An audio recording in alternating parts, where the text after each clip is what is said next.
vamos abrir a palavra de Deus no livro de Atos dos Apóstolos. Vamos ler a partir do capítulo 5 e a partir do versículo 26 até o versículo 32, tá? O tema deste assunto, gente, o que é o tema? O tema é o assunto que nós vamos abordar dentro dessa leitura. A gente estuda e identifica o que o texto quer passar. E aqui a gente sempre tenta tirar algo para nós, ou seja, o que o texto quer falar para nós hoje, nos dias de hoje. E a pergunta que se faz é o tema: qual é o trabalho do diabo? E aí fala, né? Cuidado, você pode estar colaborando com ele sem saber. Então, a gente vai achar a resposta dessa pergunta aqui, dentro dessa passagem bíblica. Ok? Então vamos fazer a leitura da palavra de Deus. Então foi o capitão com os servidores e os trouxe, não com violência, porque temiam ser apedrejados pelo povo. E trazendo-os apresentaram ao conselho, e o sumo sacerdote os interrogou, dizendo: não vos admoestamos nós expressamente que não ensinasses nesse nome? E eis que encheste Jerusalém dessa vossa doutrina e quereis lançar sobre nós o sangue deste homem. Porém, respondendo Pedro e os apóstolos disseram: mais importa obedecer a Deus do que aos homens. O Deus de nossos pais ressuscitou a Jesus, a qual vós matastes, suspendendo-o no madeiro. Deus, com a sua destra, o elevou a príncipe e salvador, para dar a Israel o arrependimento e a remissão dos pecados. E nós somos testemunhas acerca destas palavras, nós e também o Espírito Santo, que Deus deu àqueles que lhe obedecem. Irmãos, essa passagem ela é incrível, tem muita coisa para a gente ler aqui, estudar e abordar. Por quê? O que nós estamos vendo aqui? Nós estamos vendo estes homens que são inspirados por Deus e são chamados por Jesus. Eles são os apóstolos, e aqui nós vamos identificar algumas coisas que o diabo, o adversário que está por trás dessa narrativa, está tentando impedir que esses homens façam.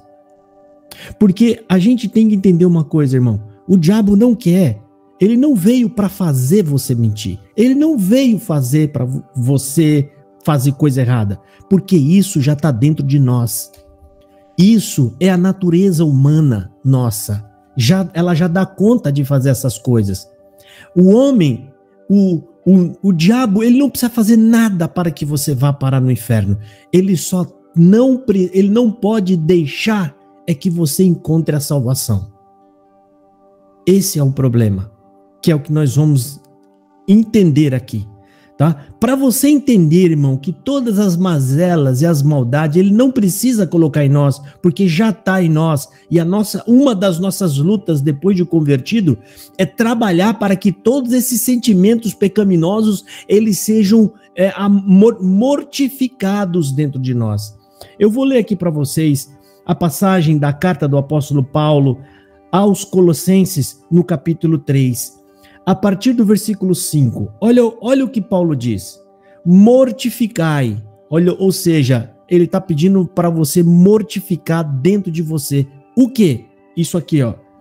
Pois os vossos membros que estão sobre a terra, aliás, mortificai, pois, os vossos membros que estão sobre a terra: a fornicação, a impureza, a afeição desordenada, a vil concupiscência e a avareza, que é a idolatria, pelas quais coisas vem a ira de Deus sobre todo o filho da desobediência.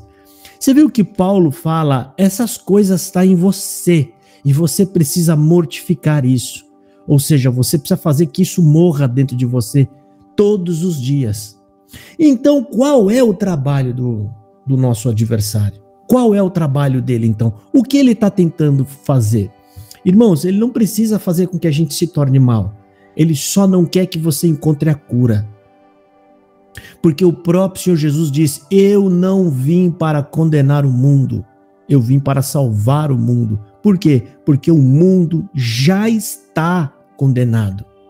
Então, aqui a gente vai agora para o versículo 26, vamos ler o versículo 26, e está dizendo assim: então foi o capitão com o servidor. Antes dessa passagem, irmão, a gente tem que entender que estes homens tinham sido presos e estavam muito bem guardados na prisão. E o anjo foi lá e soltou os dois, João e Pedro foram soltos. E chegou a notícia até os sumos sacerdotes. Os sumos sacerdotes ficaram sabendo: peraí, cadê aqueles homens? A gente foi até lá e encontrou a cela bem fechada, os guardas por lado de fora, mas não sabemos como eles não estão lá. Aí chegou a notícia que aqueles dois homens estavam no templo, de pé, ensinando o povo. Eles voltaram para o lugar aonde foi dado ordem para que eles não fossem mais para lá. E eles voltaram. Entenda, irmão, né? Daqui um pouco você vai entender. Ou seja, existe uma ordem maligna dizendo: não falem mais no nome desse homem, não volte mais para aquele lugar para pregar o nome desse homem, né? E eles voltaram para lá, até que então o sumo sacerdote manda os guardas buscar aqueles homens de volta. E aí entra o versículo 26. Então foi o capitão com os servidores e os trouxe, não com violência, porque temiam ser apedrejado pelo povo. Ou seja, aqui nós vamos ver que os sacerdotes, eles criaram uma espécie de polícia, né? Isso não está na lei. A gente vai ler a lei lá e não tinha isso lá na lei. Mas eles criaram uma espécie de uma guarda do templo, né? E foram até lá buscar João e Pedro. E aí no versículo 26, aliás, 27 e 28 está falando assim: e trazendo, os apacentaram, os apresentaram ao conselho, e o sumo sacerdote os interrogou, dizendo: não vos admoestamos nós expressamente que não ensinasses nesse nome? E eis que encheste Jerusalém dessa vossa doutrina e quereis lançar sobre nós o sangue deste homem. Ou seja, irmão, primeiro lugar, mandaram parar de ensinar o evangelho e parar de falar de Jesus. Aqui já começa a resposta, irmão, da pergunta indagatória dessa mensagem de hoje. O diabo não quer que você fale do evangelho e do nome de Jesus. É essa a luta. Desde o início foi assim, desde o primeiro momento. Essa é a maior preocupação, porque ele sabe que o evangelho do Senhor Jesus é poderoso para salvar as pessoas. E ele sabe que o nome de Jesus é o nome que Deus deu para que todo homem seja salvo por este nome. Então, aqui a gente vê, eles mandaram parar de ensinar o evangelho e mandaram parar de falar o nome de Jesus. Essa é a verdadeira perseguição, irmão. É a perseguição do evangelho e do nome do Salvador. Impedir que o evangelho seja propagado e não permitir que se falem sobre o nome de Jesus. Eu não sei se você já percebeu, né, que existem religiões e denominações aonde você pode falar qualquer bobagem. Você só não pode pregar o evangelho. O nome de Jesus, ele foi completamente esquecido e deixado de lado. E nós vamos entrar nessa parte daqui a pouco. Por que é que o nome de Jesus foi deixado de lado? Por que é que muitas dessas religiões não amam a Jesus da forma com que deveria ser amado, né? Então aqui, irmãos, a gente vai ler aqui no versículo, em Atos, no capítulo 4, um capítulo antes, e no versículo 12, olha só o que diz a palavra de Deus. E em nenhum outro há salvação, porque também debaixo do céu nenhum outro nome há dado entre os homens pela qual devamos ser salvos. Então os próprios apóstolos estão falando: Deus não deixou nenhum outro nome a não ser o de Jesus pelo qual devemos ser salvos. Então o adversário, o diabo, sabendo disso, ele só não quer que aconteça duas coisas: que o evangelho seja propagado. O que é o evangelho? O evangelho é o que conta a história de Jesus, porque é que nós somos salvos através dele. Quem nós somos de verdade, qual a nossa condição diante de Deus, qual a nossa situação diante de Deus, e com isso nós venhamos a entender que Jesus é o nosso único e suficiente Salvador. Ele sabe que esse é o caminho da cura, esse é o caminho da salvação. Então ele permite você fazer qualquer coisa, em qualquer lugar, em qualquer igreja, contanto que não pregue o evangelho e não fale no nome de Jesus. Essa é a luta dele.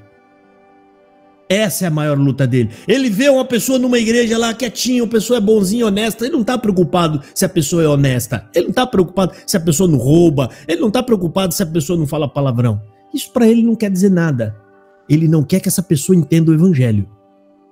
Porque honestidade, sinceridade, bondade, nada disso vai salvar o homem diante de Deus. E o diabo sabe disso melhor do que nós. Ele sabe disso.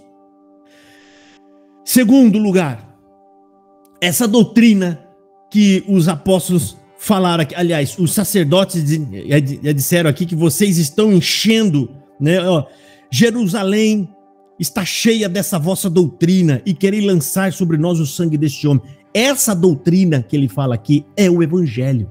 Doutrina é ensinamento. Ensinamento de quem? De Jesus. É o evangelho. Isso também é combatido pelo diabo. Ele não quer que nós anunciemos o evangelho. O evangelho é a verdade de que somos pecadores e estamos condenados e que Jesus é o nosso único e suficiente Salvador, irmão. E aonde a gente encontra essas coisas na Bíblia? Né? Romanos, no capítulo 16, versículo 1.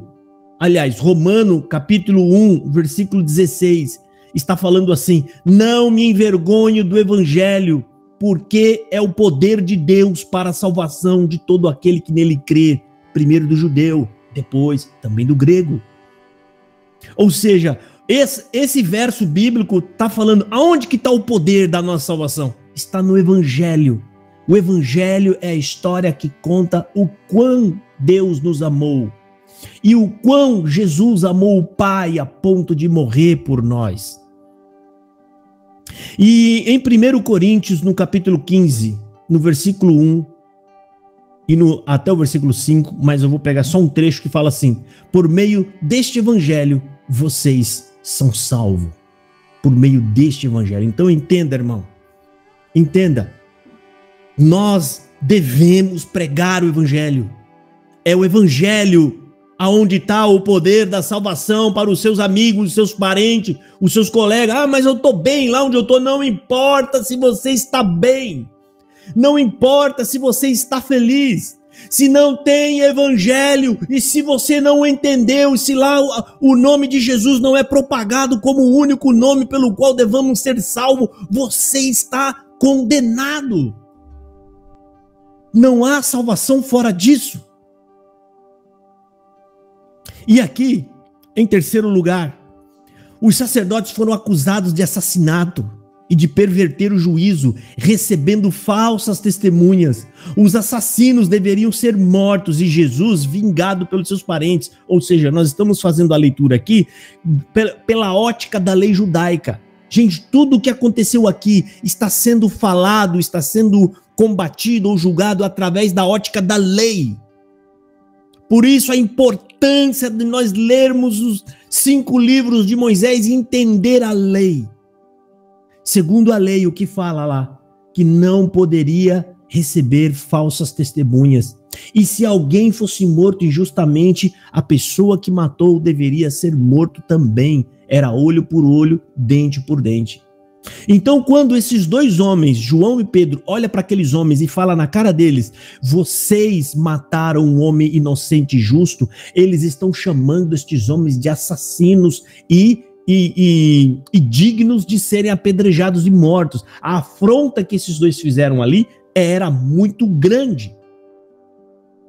E outra, eles perverteram a verdade, ou seja, eles contrataram pessoas para darem falso testemunho contra Jesus. Eles pagaram para que isso acontecesse, para que aquelas pessoas dessem falso testemunho. E isso, gente, nós estamos falando de homens que viram Lázaro saindo da sepultura. Nós estamos falando desses homens aqui que acabaram de falar para ele, os guardas falaram: olha, milagrosamente esses homens saíram da cadeia. E mesmo assim, estes homens não se renderam, não se arrependeram. Eles estavam vendo que era o Espírito Santo quem estava atuando. E eles deveriam se arrepender e se converter e crer. E hoje não é diferente. Os dias de hoje não são diferentes. Muita gente está vendo quanta heresia que são faladas, que são pregadas, tanta coisa errada, né? E eles mesmo assim não se arrependem, não voltam atrás, porque o coração desses homens está escurecido. Eles estão trabalhando para o diabo e não percebem, eles não sabem. Mas você sabe, irmão. E se você entendeu que o adversário não quer que você fale do evangelho, então é o evangelho que você tem que falar. Se ele não quer que você pregue o nome de Jesus, é o nome de Jesus que você tem que falar. Porque nessa batalha só tem dois lados, não tem três. Ou você está do lado de Jesus, ou você está contra Jesus. Não tem dois caminhos, né? E aí eles falam no versículo 28: e quereis lançar sobre nós o sangue deste homem. Ou seja, vocês estão querendo dizer que nós somos culpados da morte desse homem. Por quê, irmão? Eles estão com medo da lei. Se o povo acreditar nisso e realmente pegar nessa ideia de que nós matamos um justo, esse povo vai entrar aqui, vai pegar nós, arrastar para fora e vão nos apedrejar. Por isso, irmão, esses homens, quando entram pelo caminho do engano, eles só pioram cada vez mais a situação. Não tem mais volta. A volta é arrependimento. E muitas das vezes pagar pelas consequências dos seus arrependimentos. Porque se esses homens se arrependessem de verdade e confessassem o que eles fizeram, eles seriam mortos. Mas ao menos eles estavam limpos. Mas estes homens amam a própria vida. Esses homens não têm temor de Deus. Esses homens estão ali em busca do que é deles, não do que é de Deus. Êxodo, no capítulo 21, no versículo 23, está falando assim: mas se houver morte, então dará vida por vida. Ou seja, lá está falando, se alguém matar uma outra pessoa, essa pessoa vai dar a vida dela pela vida que ela tirou. Em Levíticos, capítulo 24, 17, está falando, e quem matar alguém, certamente morrerá. Êxodo 20, 13, não matarás, faz parte da lei. E estes homens sabiam todas essas coisas. E eles sabiam no seu íntimo e dentro de si, nós somos culpados. Nós pagamos as pessoas para mentir contra esse homem. A gente pagou para um dos apóstolos trair este homem. E qual foi o crime desse homem? Nenhum. Ele veio aqui demonstrando os ensinamentos, ou seja, uma interpretação correta da Torá. E no meio disso, ele curou pessoas. Ele curou, ele fez obras e fez milagres digno de um homem enviado por Deus. Ou seja, só pode ser enviado por Deus esse homem. Mesmo assim, eles endureceram o seu coração. Versículo 29, está falando assim: porém, respondendo Pedro e os apóstolos disseram, mais importa obedecer a Deus do que os homens. E aqui, irmão, cabe um ensinamento para cada um de nós. Aqui Pedro diz que a obediência a Deus deve estar acima de qualquer outra obediência. Isso está baseado na seguinte passagem bíblica, irmão. Deuteronômio capítulo 6. Ouve, Israel, o Senhor Deus é o único Senhor. Amarás, pois, o Senhor teu Deus de todo o teu coração, de toda a tua alma e de todas as tuas forças. E estas palavras que hoje te ordeno estarão no teu coração. E ensinarás a teus filhos, e delas falarás assentado na tua casa, e andando pelo caminho, e deitando-te e levantando-te. Ou seja, Deus está falando, fala até aos seus filhos, em todo momento que você puder, que ele tem que amar a Deus sobre todas as coisas. Ou seja, irmão, toda regra e lei nós devemos ser obedientes, enquanto elas não nos colocam contra Deus. A Bíblia manda você obedecer o pai e mãe? Sim, manda, eu tenho que obedecer pai e mãe. Mas se o teu pai ou a tua mãe mandar você blasfemar, você vai blasfemar? Não, nesse momento cai a regra, porque vale mais a regra maior. A lei que está acima dessa é: amarás ao teu Deus acima de todas as coisas. E isso significa que você deve amar a Deus primeiro que seu pai, primeiro que a sua mãe, primeiro que o seu país, primeiro que as leis do seu país. Isso é amar a Deus sobre todas as coisas, acima de tudo. De tudo, irmão. Nós não podemos ir contra Deus. Ah, mas eu estou obedecendo a lei dos homens. Ah, é o ancião que falou. Não importa quem esteja dizendo. Se eles estão maculando a verdade, se eles estão maculando o evangelho, você não deve mais submissão a homens desobedientes da palavra de Deus. Foi os dois apóstolos falaram na cara dos sacerdotes que eram homens do ministério. Nós devemos primeiramente obediência a Deus, depois a vocês. Versículo 29, vamos ler de novo. Porém, respondendo Pedro e os apóstolos disseram: mais importa obedecer a Deus do que aos homens. E aqui ele fala isso colocando em choque. Se o homem está mandando eu fazer algo que é contra a vontade de Deus, eu não posso obedecer. E o que esses homens queriam que eles fizessem, irmão? Que parassem de falar do evangelho e parassem de falar de Jesus e fossem para suas casas e abandonassem o evangelho. É isso que Deus pediu para eles fazerem? Não. Jesus mandou ficar em Jerusalém, que seriam revestidos do alto, e que eles deveriam pregar a palavra de Deus, e que muitos se levantariam contra eles, mas o Senhor Jesus estaria com eles. Essa é a vontade do Senhor, essa é a vontade de Deus até os dias de hoje, irmão. Até os dias de hoje, nós devemos submissão e obediência em primeiro lugar a Deus. E como que nós vamos obedecer a Deus? É obedecendo a sua palavra, é obedecendo os ensinamentos da palavra de Deus. Se você tem um pastor, se você tem um líder religioso, que você vê que ele é obediente à palavra, que ele é um homem, né, que segue as escrituras e que ele te encaminha para o caminho correto, o caminho que glorifica a Deus, a estes você deve obediência. Porque são homens que estão mostrando com a vida o exemplo que vocês devem seguir como um cristão. Isso é palavra de Deus, está escrito na palavra.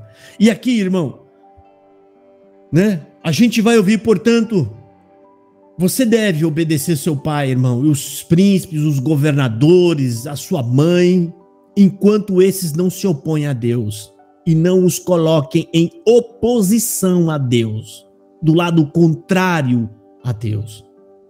Quando esse momento chegar, irmão, Deus vai estar te olhando e te experimentando para saber se vai cumprir na tua vida a parte que diz: amarás o teu Deus acima de todas as coisas.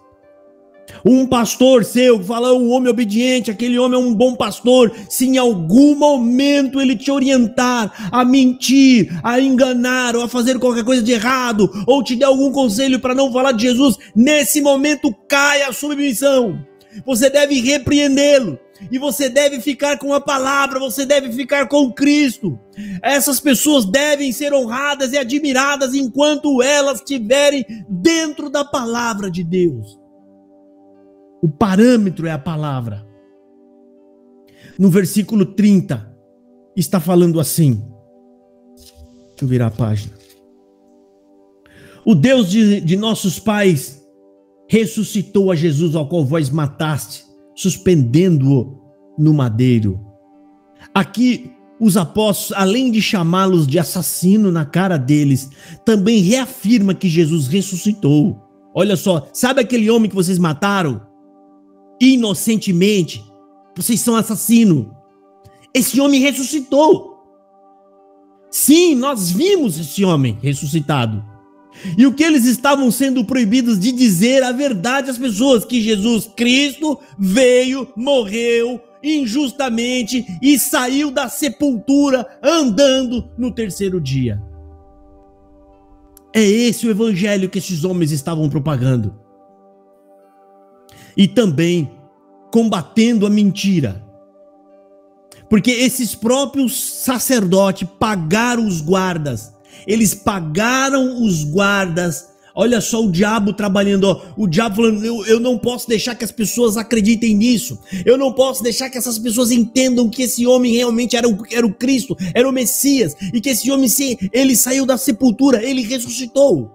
Se as pessoas começarem a crer nisso, elas vão ser perdoadas. E se elas forem perdoadas, elas serão salvas.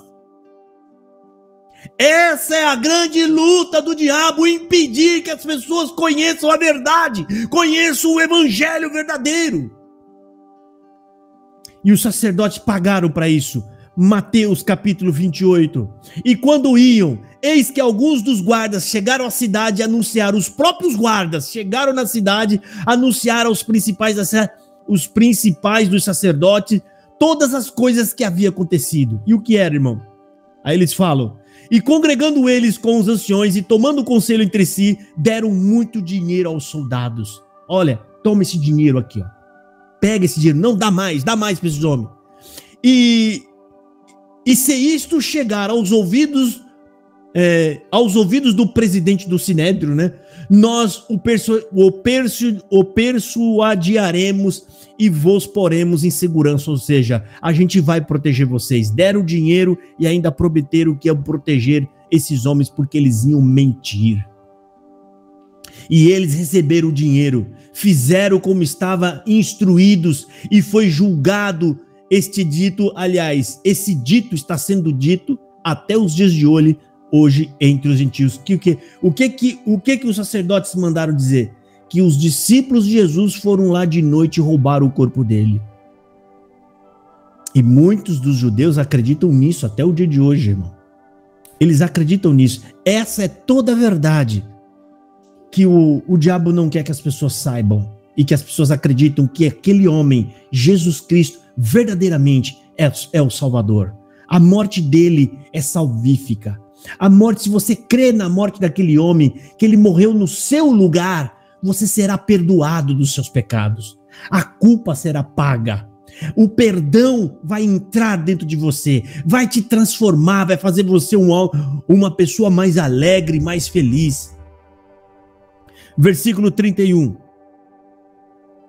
Deus, com sua destra, o elevou a príncipe salvador para dar a Israel o arrependimento e a remissão dos pecados. Ou seja, os apóstolos dizem que o homem que eles rejeitaram e mataram, né, foi levantado por Deus como príncipe salvador. E isso os apóstolos estão comparando este homem com os homens maus da história de Israel. Ou seja, eles estão falando, este homem que vocês mataram, que rejeitaram, é o homem que Deus deu para salvar vocês. É esse homem que vocês mataram injustamente. E ele está falando isso comparando com os judeus maus, que eles falavam, ó, se nós estivéssemos lá naquela época que aqueles homens mataram os profetas, nós jamais faríamos coisas iguais a eles. Não, vocês fizeram coisa pior. Vocês não mataram o profeta, vocês mataram o próprio Deus. O próprio Deus encarnado. O próprio Deus que veio para salvá-los, vocês. Ele não mandou recado por mais ninguém. Ele falou, eu mesmo vou lá. Eu mesmo vou falar com eles. Eu vou fazer o morto sair de uma sepultura depois de 4 dias. Não é possível, eles vão crer em mim. O homem é mau, gente. Então não se espante quando você estiver falando de Jesus Cristo e alguém torcer o nariz ou ficar irritado e começar a contender com você. Fizeram coisas pior com Jesus. Jesus foi levado à morte numa praça pública e pendurado numa cruz. Então não se entristeça, nem desanime. Prega o evangelho, porque as ovelhas que são de Deus vão te ouvir. Os que não são de Deus vão te odiar, porque o evangelho causa 2 coisas: amor nos salvos e ódio nos filhos do diabo. Jesus foi morto por ódio. Só para vocês entenderem, isso aconteceu lá com Moisés. Êxodo no capítulo 2. E aconteceu naqueles dias que, sendo Moisés já homem, saiu aos irmãos e atentou para suas cargas e viu que um egípcio feria a um hebreu, homem de seus irmãos. E olhou a um lado e olhou ao outro, vendo que não havia ninguém ali, matou o egípcio e escondeu na areia. E tornou a sair no dia seguinte. E eis que 2 homens hebreus contendiam. E disse ao injusto: por que feres a teu próximo? O qual disse a ele: quem te tem posto a ti por maioral e juiz sobre nós? Pensas matar-me como mataste o egípcio? Então Moisés temeu e disse: certamente esse negócio foi descoberto. Ou seja, o que essa passagem bíblica está querendo dizer? Aquele homem que foi interpelado: quem te colocou por juiz sobre nós? Quem é você para querer ser juiz entre a gente? Porque Moisés estava defendendo o mais fraco. Eram irmãos. E ele falou: por que você faz isso com ele? E esse homem disse: quem foi que colocou você como juiz entre nós?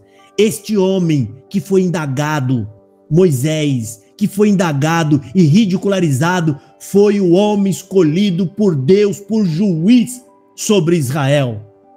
Ou seja, a mesma coisa que Jesus: este homem que vocês rejeitaram e mataram, também é o homem que Deus escolheu para juiz e para salvá-lo. Para nós, os que se salvam, ele veio para nos salvar. Para aqueles que rejeitam, ele será o juiz que vai condená-los. E ninguém escapa desse juízo, irmão. O homem pode rejeitar a palavra, o evangelho, dizer que não acredita, mas depois da morte, toda essa crença, a fé será lançada fora, porque todos verão a Jesus.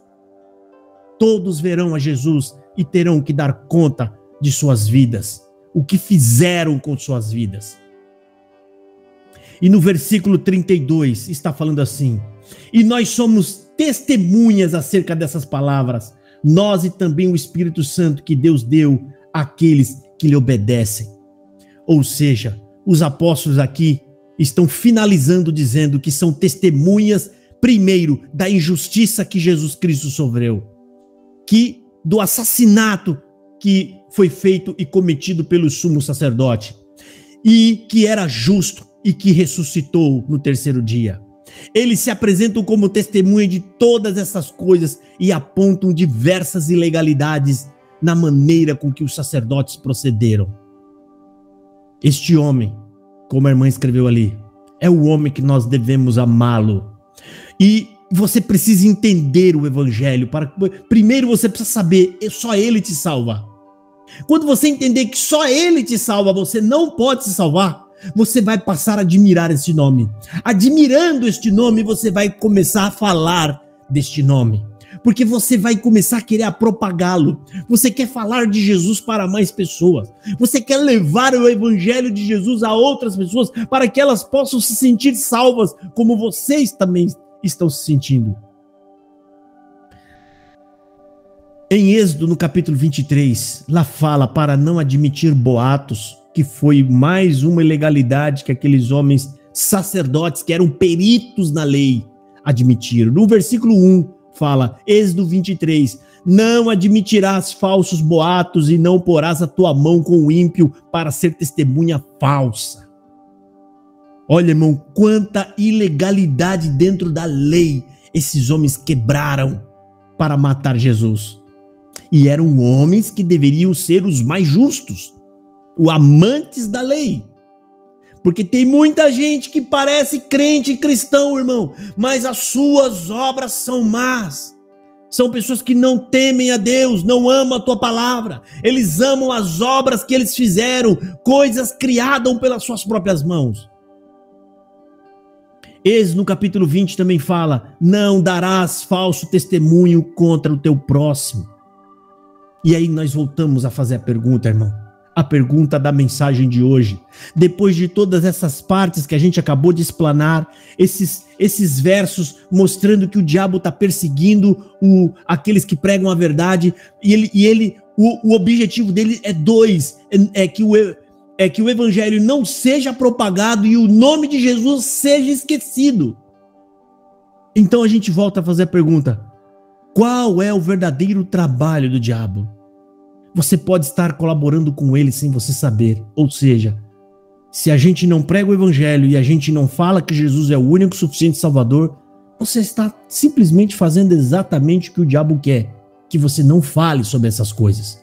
Isso é o suficiente para que as pessoas possam ser levadas para o inferno. O trabalho do diabo é não permitir que o evangelho seja pregado. Por isso ameaçou os apóstolos, porque o evangelho é o poder de salvação para todo aquele que crer, irmão. O trabalho do diabo é não permitir que o nome de Jesus seja lembrado como o único e suficiente Salvador. E eles foram proibidos de falar de Jesus. O modus operandi do diabo é negar o evangelho e afastar as pessoas do evangelho. Diminuir o nome de Jesus como o único poder para a salvação, colocando o homem como parte no processo de salvação. Essa aqui agora, irmão, é mais uma estratégia do diabo. Quando ele coloca na cabeça das pessoas que Jesus, ele não salva você completamente, você precisa fazer coisas para você se salvar. Então, nesse momento, ele diminui a eficácia da morte de Jesus. Você passa a não amá-lo tanto assim. Afinal de contas, tem muita coisa para você fazer aqui ainda para poder ser salvo.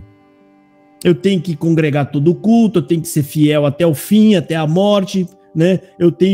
E aí então eu vou ter direito à vida eterna. Irmão, tudo isso é estrategicamente pensado para diminuir nas pessoas a devoção a Jesus Cristo. Como o diabo fez desde o início. As escrituras, né? Ou seja, tem lugar, e a gente veio de lugares assim, que as escrituras não é importante. E afastar das pessoas das escrituras é justamente afastar as pessoas do evangelho. A escritura é o evangelho. A escritura fala do evangelho do começo até o fim. Quando Deus, lá em Gênesis, ele vai procurar Adão, Adão já está morto, Adão já caiu no pecado, o pecado já está começando a crescer dentro de Adão. Ali é evangelho. Evangelho é Deus procurando o homem para salvá-lo. É o homem perdido, não é o homem que procurou a Deus, é Deus quem foi procurar o homem. É evangelho do começo ao fim. Depois, um cordeiro é morto para encobrir a vergonha do homem. E hoje, por misericórdia, Jesus foi morto para encobrir as nossas vergonhas, os nossos pecados. Deus nos cobriu com o sangue do seu Filho, para que nunca mais lembrasse dos nossos pecados e pudesse nos santificar e nos dar condições hoje de nos apresentar diante de Deus. Hoje nós temos essa condição, e não é pelo nosso mérito, é por graça e misericórdia, é pelos méritos de Jesus, não o nosso. Isso é evangelho, isso é graça, isso é falar da verdade da salvação que opera apenas através do evangelho. E esses lugares não querem que isso aconteça. Até falam mal da Bíblia, diz que não pode estudar, que não pode isso, que não pode. Eles estão afastando as pessoas dessa verdade e estão colocando as pessoas num transe. Elas ficam ali hipnotizadas com falsas promessas. As pessoas estão interessadas na sua própria vida e não buscam a vida de Jesus. É dele, irmão. Vocês vieram aqui para ouvir falar dele, da vida de Jesus, do amor de Deus. Esses são aqueles que têm compromisso com a verdade. Esses são aqueles que têm compromisso com o que é correto, com o que é honesto e justo diante de Deus. Segundo ponto, a estratégia dele é diminuir Jesus no processo da salvação e colocando o homem como parte da salvação. Salvação através das obras. E isso diminui o nome de Jesus. E quem crer assim, irmão, se afasta de Jesus e nem percebe. Eles vão percebendo. Ah, mas lá fala de Jesus. Eu vi lá, eles escreveram lá na parede. Abre o culto no nome de Jesus. Ou seja, eles usam o nome. Não fala verdadeiramente sobre ele. falar dele, falar da importância, falar qual a nossa situação, ou seja, pregar o evangelho. Isso não acontece. Saber que Jesus, irmão, é o único Salvador, e saber que só por ele nós somos salvos, isso aumenta a nossa admiração por ele e nos faz aproximar mais dele com amor e com devoção. Quando você entende, meu Deus, sem ele não tem salvação. Ele me salvou completamente, ele fez tudo no meu lugar. E isso nos impossibilita, irmão, de querer achar que nós é alguma coisa, e só nos resta uma coisa: cair de joelhos e pedir misericórdia e chorar agradecendo, chorar porque se sente também culpado por tudo que ele sofreu. É esse o sentimento que o evangelho puro pregado vai gerar no coração de um cristão arrependido. Se você não prega o evangelho e omite o nome de Jesus como o único Salvador, você está fazendo exatamente tudo o que o diabo quer. O diabo fez isso desde o início, até pagou para isso. Ele tomou a cabeça daqueles homens e falou: dá dinheiro para esses guardas aí, para eles não falarem a verdade. Qual é a verdade? Qual é o ápice do evangelho? O ápice é: cumpriu, ele ressuscitou. É verdade. Foi 3 dias de intensa expectação. Ele falou que ressuscitaria. Será que vai ressuscitar ou não? E esse é o trabalho do diabo, dizer: não, ele não ressuscitou. Então, depois de nós entender essas coisas que acabamos de dizer, irmão, você pode fazer a seguinte pergunta agora, ou você pode até estar fazendo ela. Então, o que eu devo fazer? É simples, irmão. Quer lutar contra o diabo? Pregue o evangelho, que é tudo o que ele não quer.